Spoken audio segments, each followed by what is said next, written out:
Greetings from ICSK.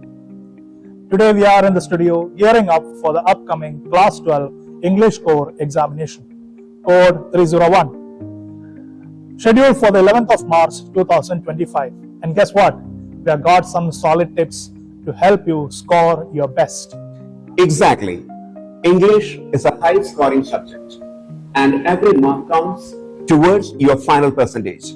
So let's make sure you grab as many as possible. Plus, your language skills aren't just for exams. Unlike other subjects, they'll stay with you for the rest of your lives. So let's get started. The exam is for 80 marks and it will be held for 3 hours. The question paper is divided into 3 sections. Section A is reading skills. It is out of 22 marks. There are 2 reading passages. First passage carries 12 marks and second passage carries 10 marks. To excel in this section, practice skimming and scanning, identifying main ideas, keywords, and answering inferential questions accurately. The next section is Section B, creative writing skills.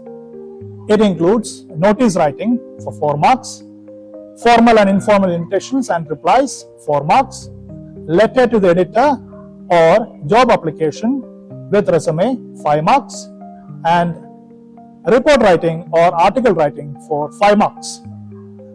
The next section is Section C, literature section, the big section. It carries 40 marks. It includes extract-based questions, short answer type questions, and long answer type questions. Extract-based questions carries 1 mark, short answer type questions carries 2 marks, and long answer type questions carries 5 marks. Now, let's begin with Section A in detail. Before we get into the how, a quick reminder. Section A carries 22 marks.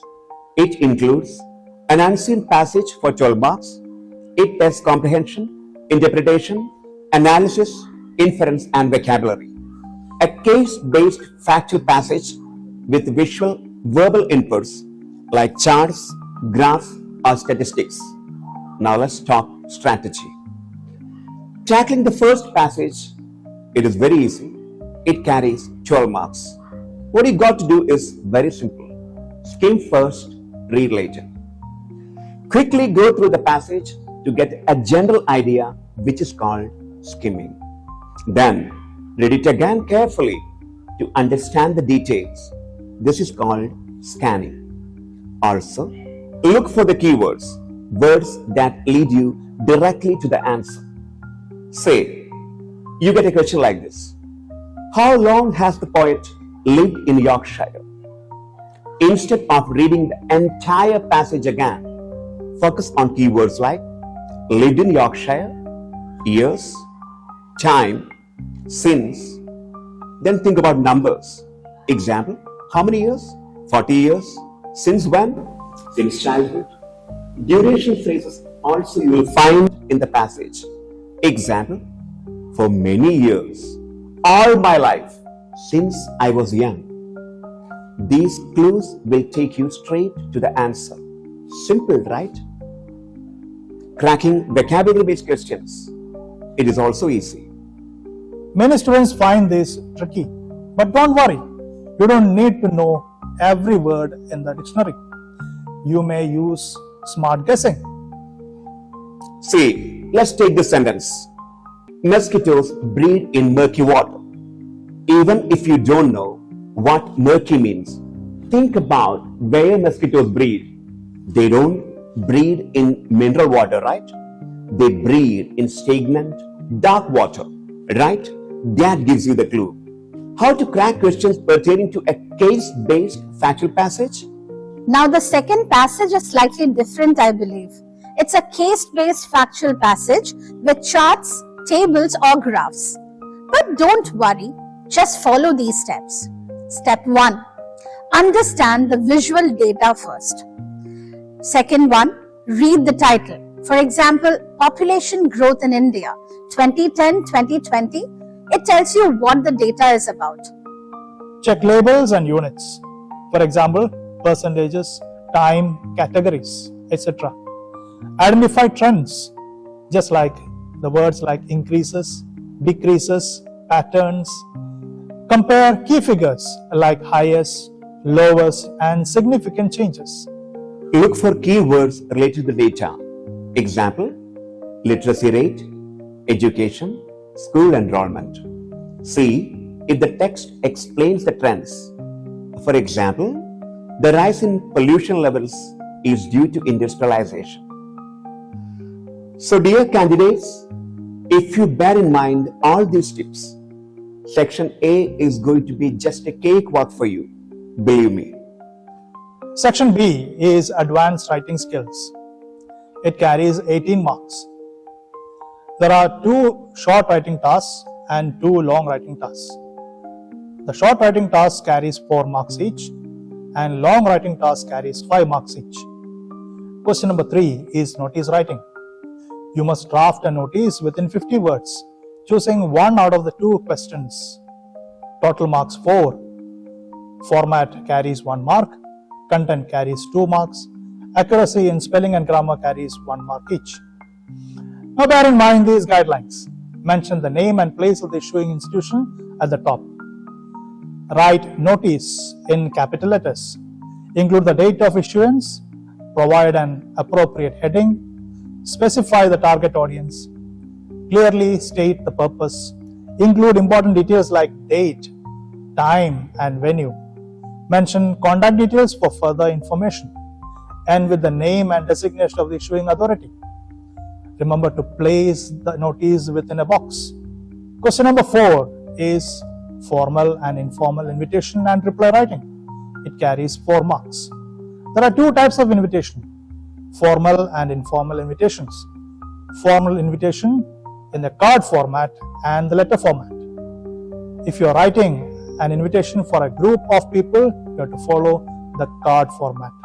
But if you are writing an invitation for an individual, you have to write that in a letter format.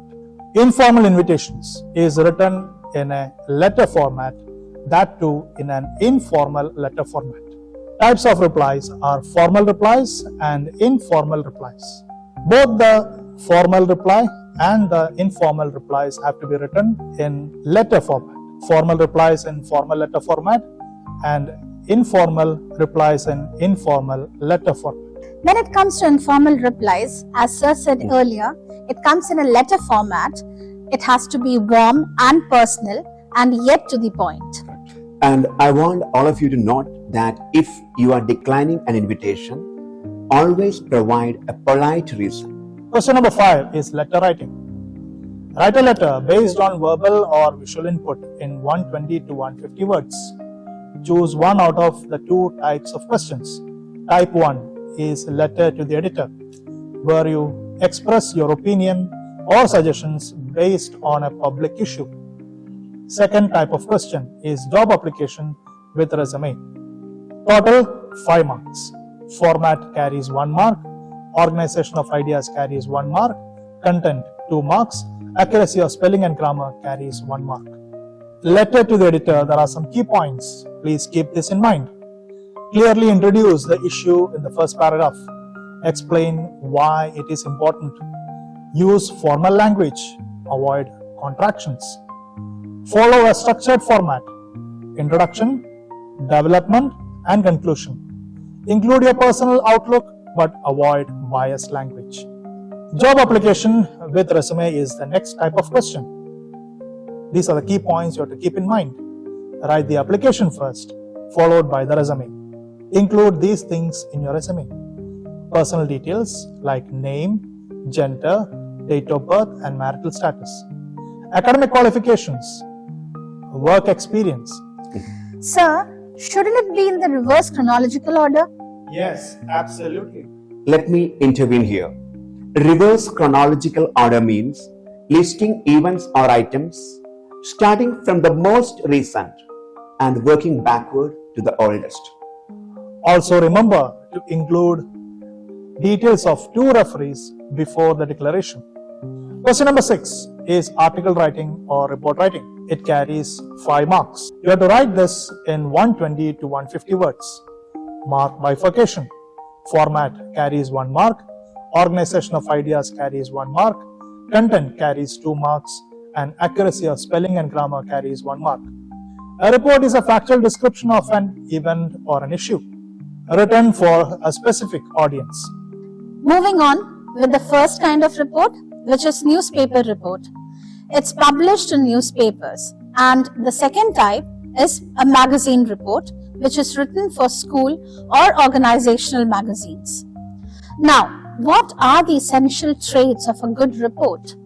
First, it should be factual, well-structured, and to the point. Second, logical sequencing or information must be present.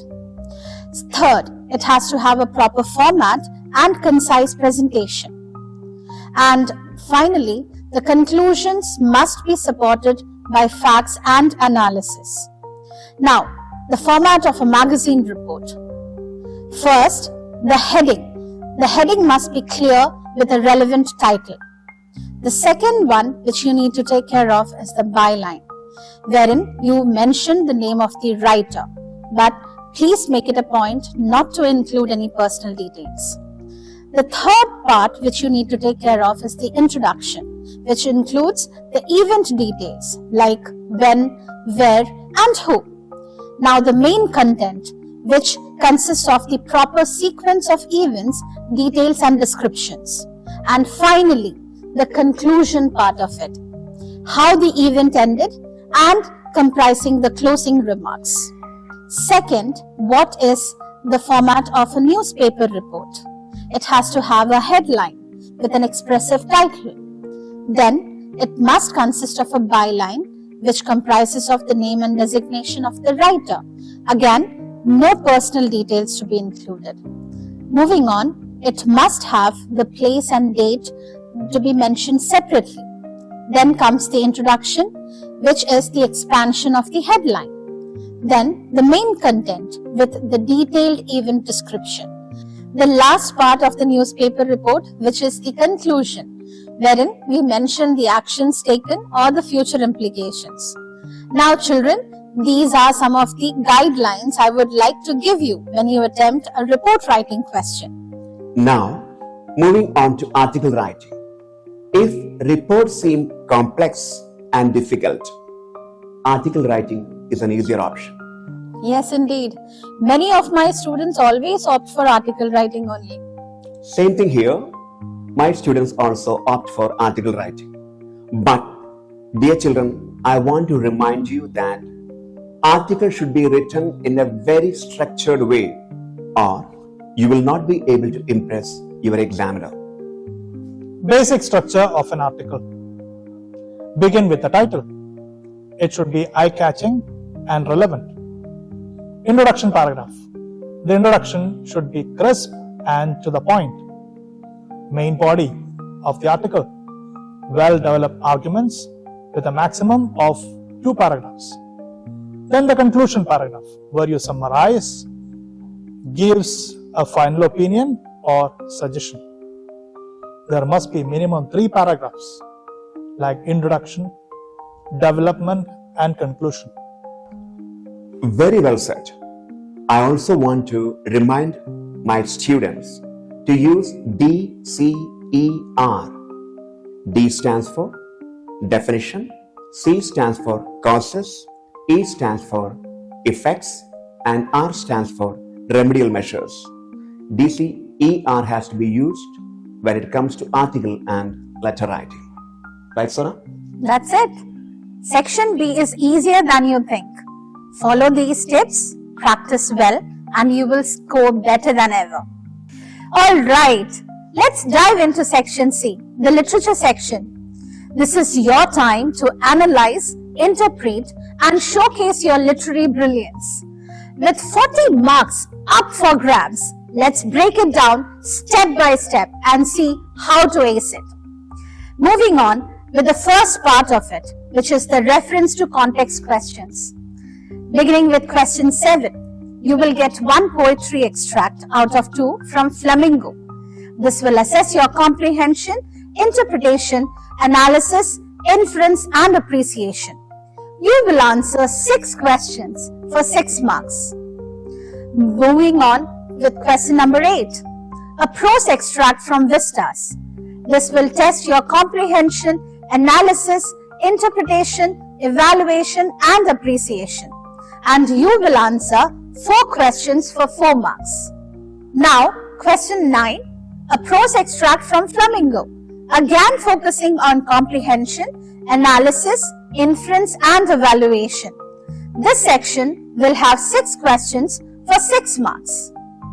You will need to answer in depth and focus on themes, character analysis, and literary devices. Be sure to prepare well on character sketches, themes, and critical analysis. Short answer questions. You have to answer in 40 to 50 words each. Question 10 will be from the book Flamingo. 5 questions, 2 marks each. Answer any 5 out of the 6 questions. Total 10 marks. Question 11 will be from Vistas. Answer 2 out of 3 questions, each worth 2 marks. Total 4 marks. Now, how to answer these? Be precise. Focus on key points. No extra fluff. Use key terms and quotes wherever applicable. Structure matters. Write clear, direct answers. No wandering around. Now, let's move on to the long answer questions. The word limit is 120 to 150 words. Beginning with question number 12, which will be from Flamingo. You have to answer any one out of the 2 long answer questions, which carries 5 marks each. Then comes question number 13, which will be from Vistas. Again, you have a choice between 2 questions carrying 5 marks each. Now, how to nail all these long answer questions? Moving on with the introduction. Start by introducing the theme or the core idea. Then, support your points with textual references, quotes, and explanations.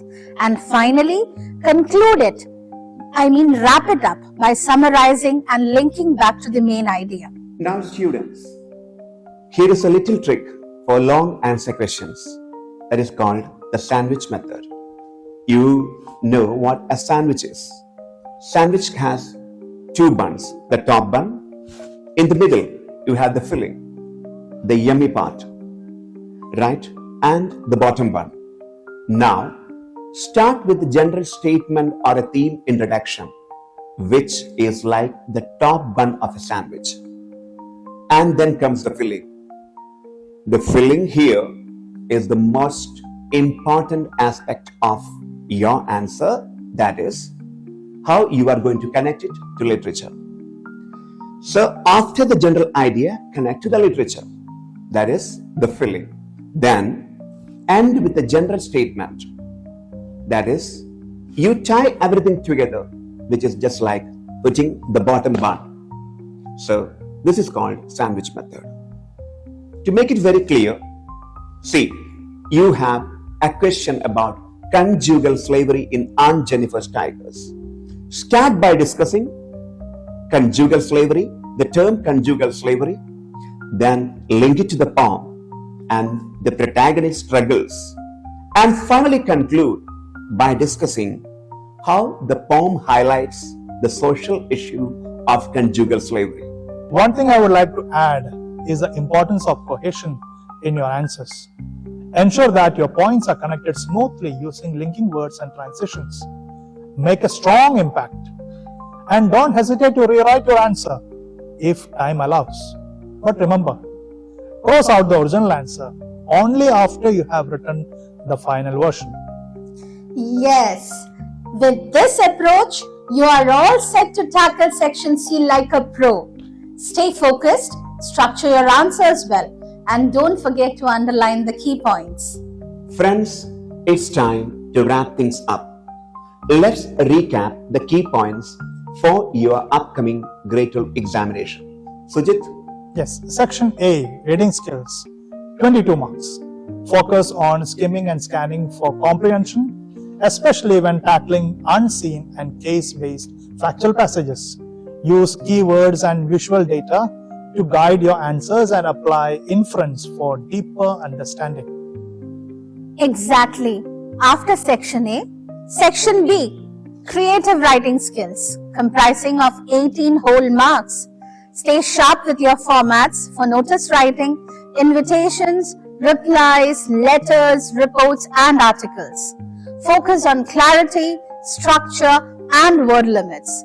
Use the proper tone for formal and informal writing and ensure your writing is concise and to the point. Moving on to section C. This section carries 40 marks. For reference to context questions, focus on the themes, character analysis, and literary devices. For short answer questions, keep your answers direct. And for long answer questions, use the sandwich method. Start with an introduction, support with evidence, and conclude by summarizing your points.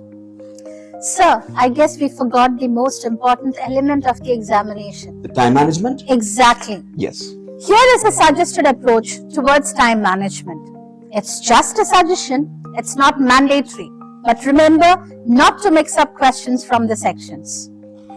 You always mix up questions from different sections. In the examination, never do that. Always answer all the questions in one section. Remember, you can begin with any section, doesn't matter, but never mix up questions from the sections. So, children, to ace this examination, practice, stay organized, and focus on accuracy. Good luck from the Indian Community School, Kuwait.